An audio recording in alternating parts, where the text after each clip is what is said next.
Making किताब को it लगा दो। मेकिंग किसको अ प्रेजेंटेबल वॉल्यूम, ठीक है।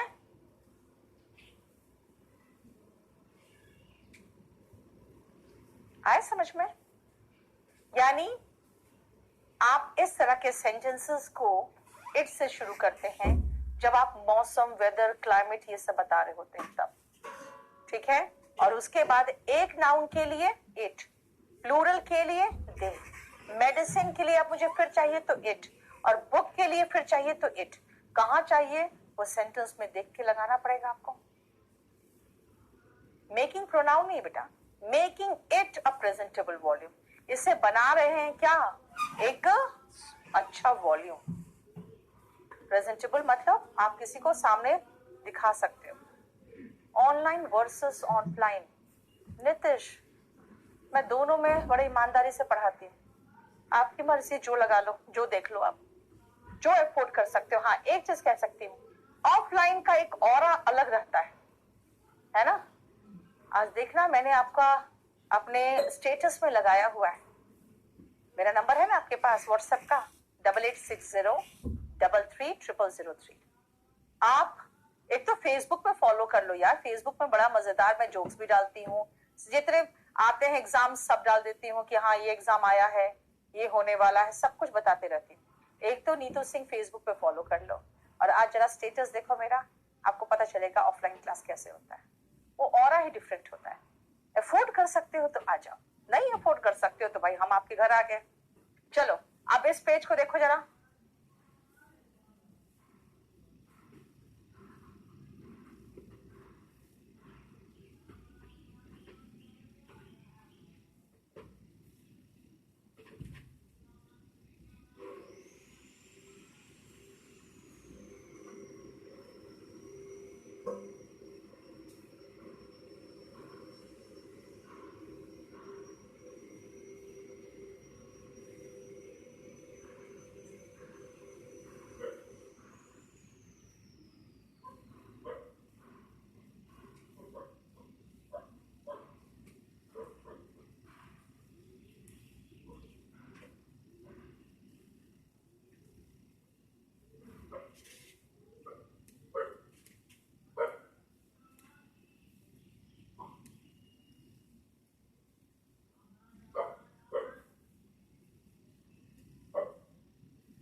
चलो देखो ध्यान से, it is me who wrote this book, क्या है ये, देखो ध्यान से, इट इज मी, भाई इट इज मी गलत है।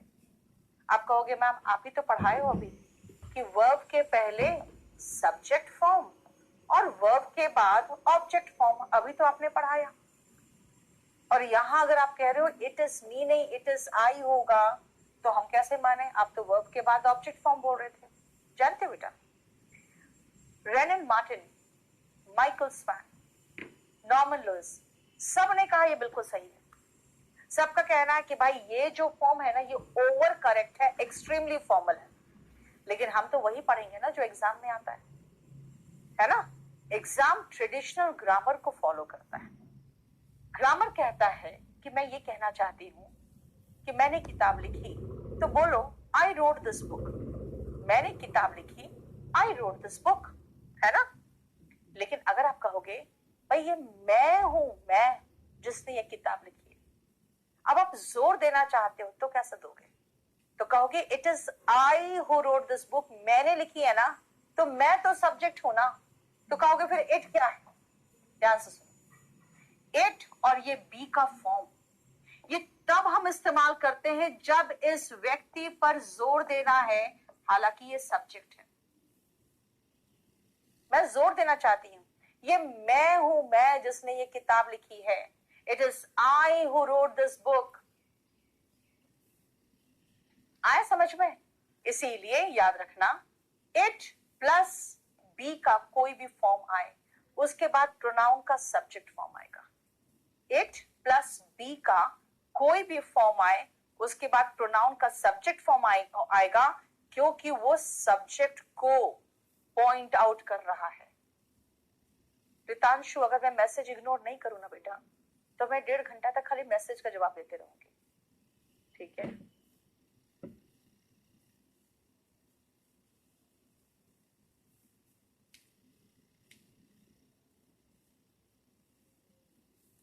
Clear?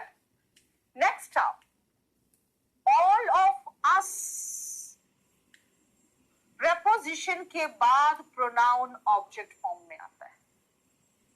There is no love lost between him and हर।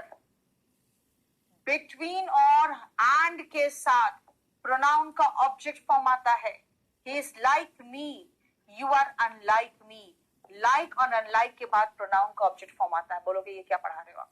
ध्यान से सुनना, इट और बी के फॉर्म के बाद प्रोनाउन का सब्जेक्ट फॉर्म आता है। इट और बी के फॉर्म के बाद प्रोनाउन का सब्जेक्ट फॉर्म आता है, लेकिन जहां प्रेपोजिशन दिखे उसके बाद प्रोनाउन ऑब्जेक्ट लगाना। प्रेपोजिशन मतलब जैसे on, in, under, of, beside, ever, below, जो पोजीशन बताने वाले शब्द होते हैं। बिटवीन और एंड जैसा कोई भी कंजंक्शन का जोड़ा आ जाता है तो उसके साथ भी प्रोनाउन का ऑब्जेक्ट फॉर्म आता है। तुम मेरे जैसे हो, यू आर लाइक मी। तुम मेरे जैसे नहीं हो, यू आर अनलाइक मी। यानी लाइक और अनलाइक के बाद प्रोनाउन का ऑब्जेक्ट फॉर्म आता है। आप कहोगे सब्जेक्ट फॉर्म फिर कहां आता है? यहां तो खाली ऑब्जेक्ट फॉर्म पढ़ा रहे हो। यहां इस पेज में सब्जेक्ट फॉर्म सिर्फ एक जगह बताया, इट और बी के फॉर्म के बाद प्रोनाउन का सब्जेक्ट फॉर्म आता है, और बाकी सब जगह ऑब्जेक्ट फॉर्म आता है। देखो,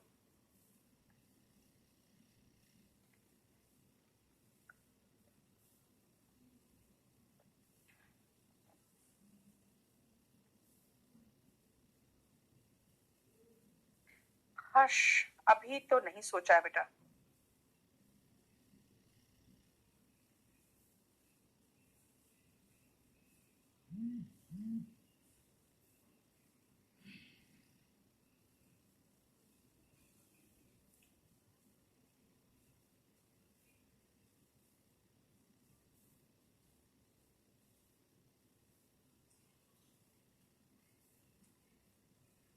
नेक्स्ट पेज जल्दी जल्दी करना फटाफट।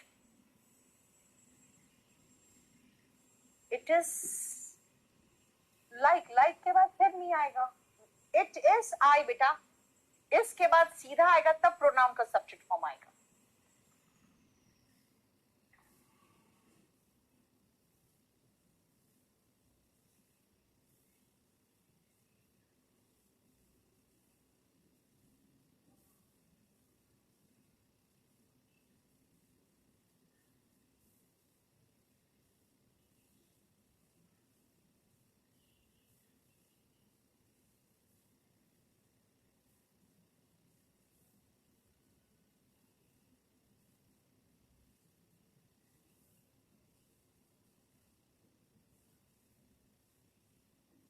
देख लिया?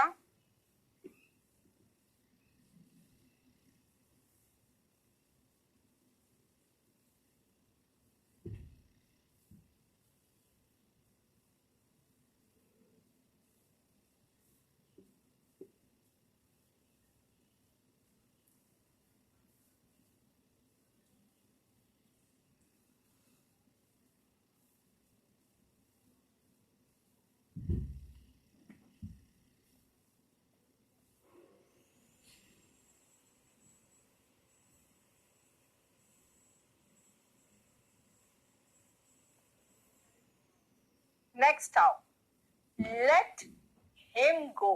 अब सुनो ध्यान से, लेट क्या है बेटा? वर्ब है। वर्ब के बाद प्रोनाउन का ऑब्जेक्ट फॉर्म होगा। क्यों? अभी बताया तो था, वर्ब के पहले सब्जेक्ट फॉर्म, वर्ब के बाद ऑब्जेक्ट फॉर्म। शुरू में तो यही बताया था। अब कहोगे ऑल बट क्या होगा? ऑल बट हिम होगा। यहाँ बट का मतलब निकलता है एक्सेप्ट, यानी इस लड़के को छोड़कर सभी लोग पास कर गए। All have passed except him बोलोगे, लेकिन वो आपको एक्सेप्ट नहीं देगा, क्योंकि एक्सेप्ट के बाद इंग्लिश मीडियम वाले तो हिम लगा ही देंगे, वो बट देगा, क्योंकि बट आप कंजंक्शन पढ़ते हो, एक्सेप्ट का सिनोनिम में बट नहीं पढ़ते हो, है ना? यानी ऑल बट हिम, बट के बाद, एक्सेप्ट के बाद प्रोनाउन का ऑब्जेक्ट फॉर्म आता है। इतना था ऑब्जेक्ट फॉर्म। कहां कहां? वर्ब के बाद ऑब्जेक्ट फॉर्म, प्रेपोजिशन के बाद ऑब्जेक्ट फॉर्म, लाइक के बाद ऑब्जेक्ट फॉर्म, अनलाइक के बाद object form, both between and के साथ ऑब्जेक्ट फॉर्म, इट इज के बाद सब्जेक्ट फॉर्म। अब आओ ध्यान से, इसका कंपैरिजन मैं किससे कर सकती हूं? वर्ब है ये, वर्ब के पहले ये सब्जेक्ट था, तो बेटा वर्ब के बाद मुझे सब्जेक्ट ही रखना पड़ेगा। क्यों? अब कहोगे आपने तो कहा था कि वर्ब के बाद ऑब्जेक्ट फॉर्म होता है।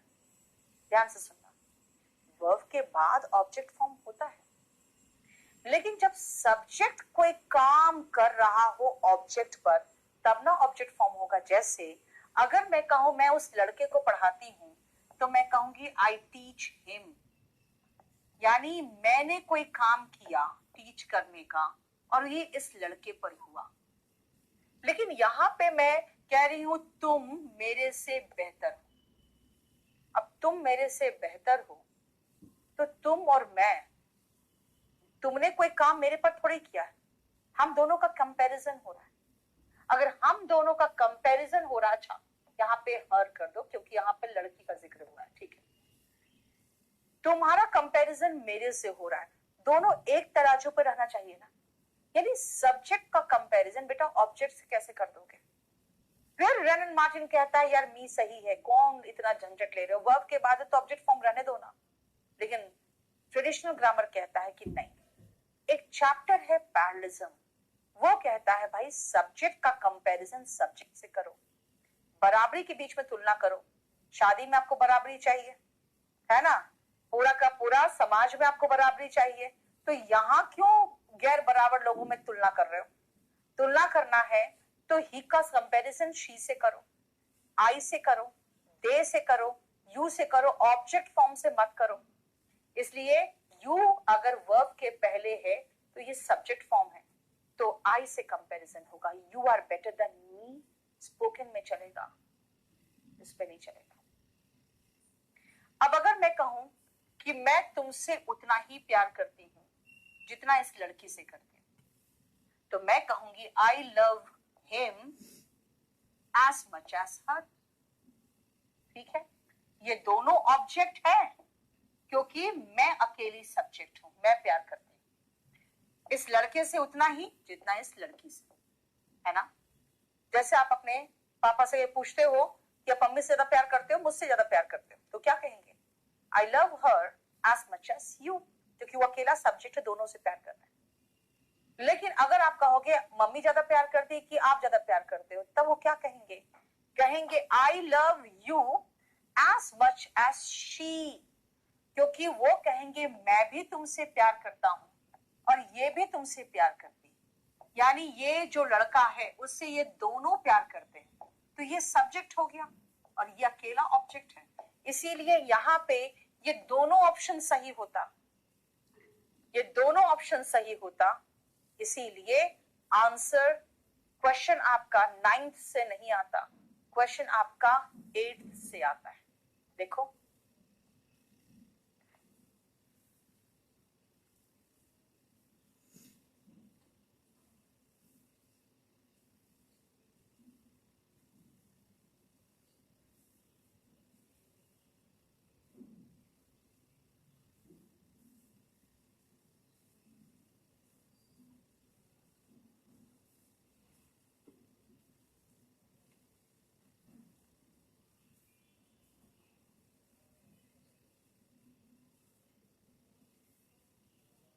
हो गया?